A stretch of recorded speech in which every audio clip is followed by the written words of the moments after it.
Soccer Universe. It was a little bit of a weird weekend because there were not really any big games in title races, except of course in Portugal, where it's still very much on with the two top teams from Lisbon, all level on points right now.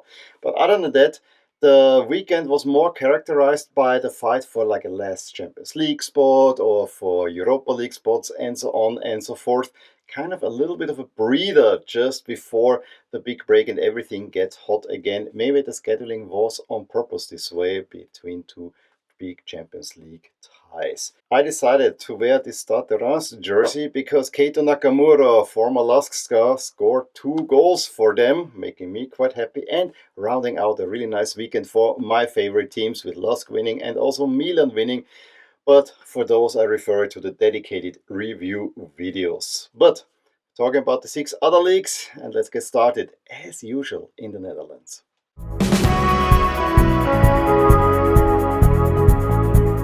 Nothing really new on the top of the Eredivisie. All of the top 4 are winning. Feyenoord get a 2-0 away win at Fortuna Sittard. PSV beat Almere 5-0 at home. And Ajax, despite being 1-0 down a little bit against the run of play against Willem II at halftime, 2 late Weghorst goals, turn it around for the Amsterdammers, who now only need 7 more points to confirm their championship.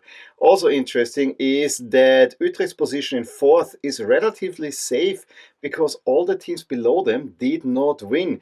We had, for instance, AZ suffering a 1-0 defeat at Heracles. We had Twente 1-1 at Zwolle. And even the go-ahead Eagles were level with points with their cup final opponents. AZ only a 1-1 at NAC Breda. And I also want to mention Sparta Rotterdam, New Jersey, will be revealed very soon on my channel.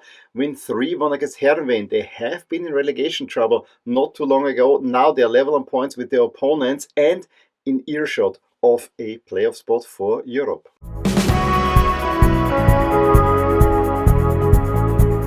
It was a really odd Bundesliga round because without winning, Bayern got even closer to their title after a year pause because Leverkusen also didn't win. But let's go game by game.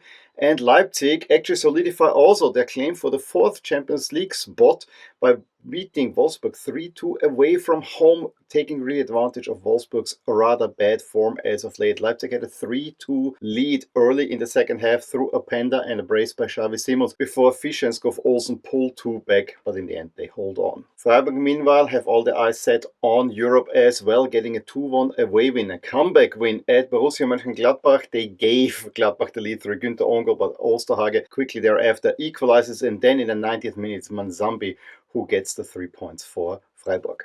Meanwhile, despite all their dominance, Leverkusen put in an overall lackluster performance, playing only a 0-0 against Union Berlin, so they couldn't put any pressure on Bayern. Augsburg, meanwhile, remain one of the best teams of 2025, getting another win, a 2-1 away win at Bochum. Essende, opening score in the 16th minute, then Hofmann equals for Bochum in the 60th. Meyer is sent off for Augsburg, so in the last 9 minutes they're playing with a man less. However, in the 90th, they get the winning goal through Komur. Is there a European spot in there for Augsburg? Unlikely, but it's not impossible. And Hoffenheim also are more or less clear of any relegation trouble, beating the high flyers of Mainz 2-0 at home. And for the first time in a couple of weeks, Mainz are not in the top 4 anymore. Andre Kramaric, who else, scores both goals, and Nebel is sent off late on for Mainz, who may now have to hold on to a European spot. With Bochum losing, Kiel had actually the chance with a win to maybe overtake Bochum and maybe put even some pressure on Heidenheim as well. And they even take the lead through Bernhards in the 21st minute, then Sinani equalizes for St. Pauli, and another late goal, an own goal in the stoppage time through Geschwil, hands St. Pauli the 3 points, who are also relatively safe from relegation now, and it looks really dark for Kiel and Bochum. And then we had the Klassiker with not really much riding on it this time around. At least it was a prestige point for Dortmund, I would say. They opened the scoring early in the second half through Bayer, however, then Guerrero and Gnabry within 4 minutes turn around 65th and 69th. Everyone, of course, talking about Thomas Müller as well. However, Waldemar Anton in the 75th minute gets an equalizer for Dortmund, and the spoils are shared. Bayern still maintain their 6-point lead at top of the Bundesliga table. A couple of weeks back, Bremen were were one of the crisis club. Now they get another rather eye-catching win, a 2-1 away win at Stuttgart, with Oliver Burke being the man of the match. However, it was another comeback win. It's another late goal that secures the win. Sterju had given Stuttgart the lead, but Burke equalizes in the 32nd minute and then gets the winner in the 90th. Seems like Stuttgart, all their focus is already on the cup final, which will really cap a season that is otherwise rather meh. Heidenheim, meanwhile, still sit in the relegation spot. However, they are trashed by Frankfurt 3-0 at home. Bahoya, Koch and Ekitike, who else, scoring the 3 goals. Frankfurt very solid in 3rd place at the moment. With PSG being given a weekend off to prepare for their match against Aston Villa, the big matchup in Ligue 1 was of course Monaco against Marseille, which was the battle for second spot, and Monaco get a 3-0 win. Despite the first half, I thought was a little bit more in Marseille's favor. However, Minamino opens the scoring in the 34th minute, and in the 58th minute, Embolo doubles up the lead when Marseille were pressing for that equalizer. And from that moment on, it was only Monaco who were going to win this one. Zakaria with a penalty makes it 3, and Marseille cannot even find a goal. However, the result that made me really happy is Reims going to Lens and winning 2-0, and former Lens player Keito Nakamura scoring a brace in the process. That's why I was really happy for that win from the team from the Champagne. Lille, meanwhile, maintaining the running for the last Champions League spot, which is for qualifying thanks to a 2-1 away win at Toulouse. While Strasbourg thought they had a big win over Nice, who were in a really bad form as of late. They turned around in the second half through Emega and Amo Amaya to give Strasbourg a 2-1 lead by the 54th minute. However, in stoppage time, Nice get the equalizer and Strasbourg drop all the way now to 6th. And the new team in 4th place is Lyon, who did not get a rest ahead of their return leg against Man United. They get a 3-1 away win at Auxerre with Mikotatse, Cherki and Lacazette scoring.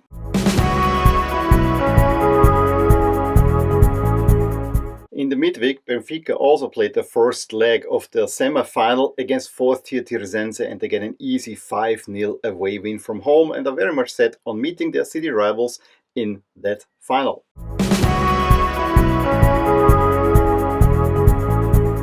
And in the league, we continue with the great title race between the two Lisbon giants. First off, Sporting put pressure on Benfica, winning at the surprise team of the season, Santa Clara, thanks to a 50th minute Katamo goal. And if you didn't know, Santa Clara, of course, used to have the same crest as Benfica. And so with a win, Benfica could have retaken the lead in the league against Arouca. And Kirkchin in the 60th minute finally broke down Arouca. However, a very contentious penalty by Yalcin. That foul does not look like much, and it survived the VAR review. Found it rather curious.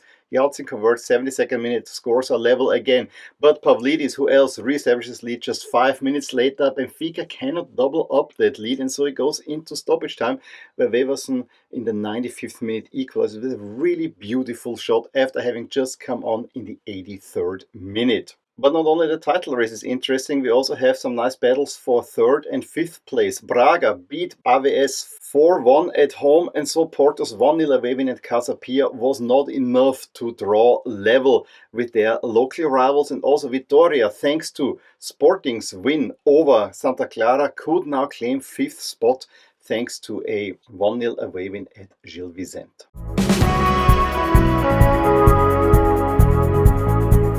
It was a pretty weird weekend in La Liga, quite a few away games, and I think the only really big win was Villarreal winning at Betis. We'll talk about that in a little bit. Or was it Valencia beating Sevilla at home, overtaking their opponents right now, and Sevilla coach Pimienta being fired straight after, although I don't think this has a lot to do with this particular game. Javi Guerra gets the winning goal just before the halftime break, and Valencia see it out and are really looking super safe now, which is a huge relief for this huge club. And then we had the Saturday of the away wins, with Mallorca starting with a 2-0 away win at Real Sociedad. La Sociedad really cannot live up to the high expectations that we got from previous season, whereas Mallorca stay now ahead of Real Sociedad. Carl Leren and Darder scoring the 2 goals. Las Palmas are also not dead yet, giving themselves a huge chance thanks to a 3-1 away win at Getafe. All 3 goals coming in the second half after Alderete had given Getafe a first half lead, but then Rico is sent off, and with a man more, a Fabio Silva brace and a goal by Oli McVerney give the Islanders the win. Also remarkable is that Espanyol got their second successive away win. This has not happened in a long time. They do it at Celta Vigo, whose hopes for Europe are getting slimmer and slimmer. And Barcelona take little revenge against Leganés. This time they win 1-0 away from home. However, it's an own goal by Science that is the winning goal, and this means that Leganés is the only team that Barcelona did not actively score against this season.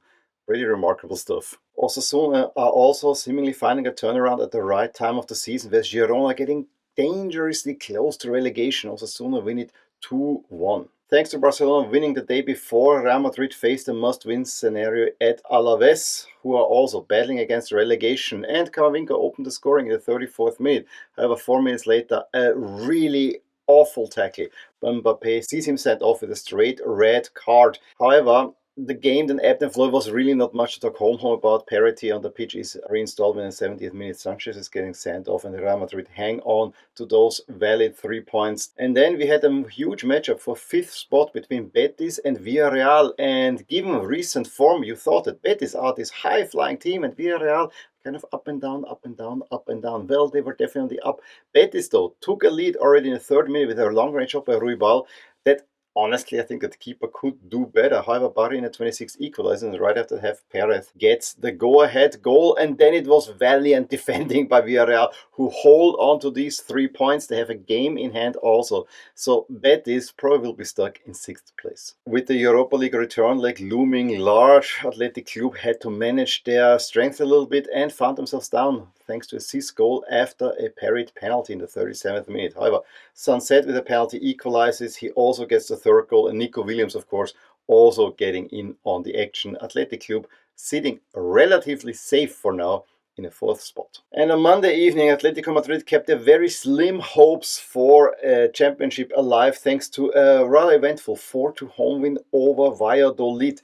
I don't know if they can really gun for the championship, but maybe they want to still overtake Real Madrid, which is almost as good as a championship for them.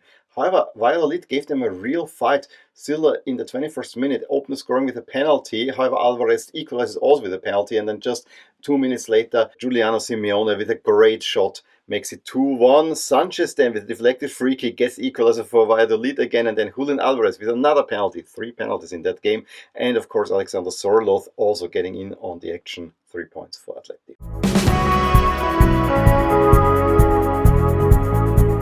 Kevin De Bruyne, after he had just announced that he will leave Manchester City after the end of the season, was of course a big story coming out of their remarkable comeback win.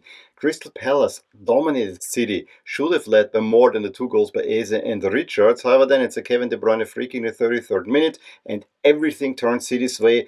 3 minutes later, Omar Mamouche gets the equalizer, and then early in the second half, after De Bruyne assists Mateo Kovacic, gets City the lead that they never relinquished. They actually win it 5-2, McAtee and O'Reilly scoring 2 more. Leicester City hadn't scored in a long time, and then they go to Brighton and score 2. Twice the equalizer through Mavdivdi and Okoli in the 2-2 draw. Potentially, Forest's form is dipping at the wrong side of the season. After losing to Villa, they now lose at home to Everton. Or did they get Moise Doucouré scoring the winning goal in the 4th minute of second half stoppage time? Aston Villa also keep their hopes for the Champions League alive, winning 3-0 at hapless Southampton, who had already fired coach Ivan Juric after their relegation was sealed. The goals came late in the second half. First, Asensio misses actually a penalty. Then Ollie Watkins opens the score in the 73rd minute. Daniel Malen doubles up in 79th, and then another penalty. And again, Asensio misses. However, on the rebound, McGinn converts. And Arsenal also caught in between a rock and a hard place. After a great performance against Real Madrid, how much do you rest for that return leg when you have a little title race still going, kinda, sorta, just about? Well, not anymore. It's a 1-1 at home to Brentford. Yes, they took a lead through Thomas Partey. However, Vissa in the 74th equalizes. Only a single point, opening up the gates for Liverpool. More disappointment also from Chelsea. They were 2-0 down at halftime to Ipswich, a team that is more or less already relegated. However, in the second half, they managed at least to salvage a draw with an own goal and a Sancho equalizer in the 79th minute. And with Arsenal dropping points, Liverpool increased the lead over Arsenal to 13 points. Already next weekend they could be champions if the results fall their way, meaning Arsenal losing, Liverpool winning. They were very dominant in the first half. Luis Diaz opening score in the 18th minute. However, it's only a single goal in the second half. West Ham made some adjustment, got the equalizer through a Robertson own goal. However, then Van Dijk, who was also complicit in that own goal just a few minutes later in the 89th minute, gets the much celebrated winner against the West Ham side that probably would have deserved a point. Spurs also have to count themselves lucky that the three bottom teams are so weak that they are very safe from relegation, but they keep dropping and dropping and dropping, now in 14th place after losing 4-2 at Wolves, a Wolves team that was more or less in a relegation battle. And almost a similar story for United, who go to Newcastle, who might as well be currently the best team in the league,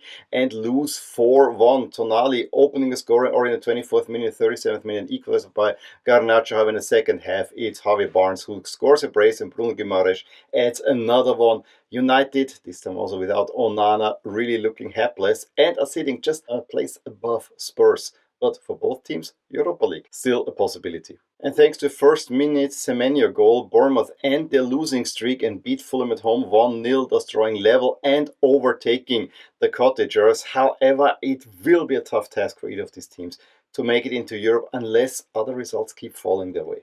That ends our little journey through Europe. As I said, not really a bumper weekend. Maybe I forgot about in the opener that we had their Klassiker, but that game this season is not that great because Dortmund are rather weak. In any case, please let me know your thoughts on all the happenings in those 6 leagues. Who will be the champions in Portugal? Who will qualify for the Champions League in the other leagues?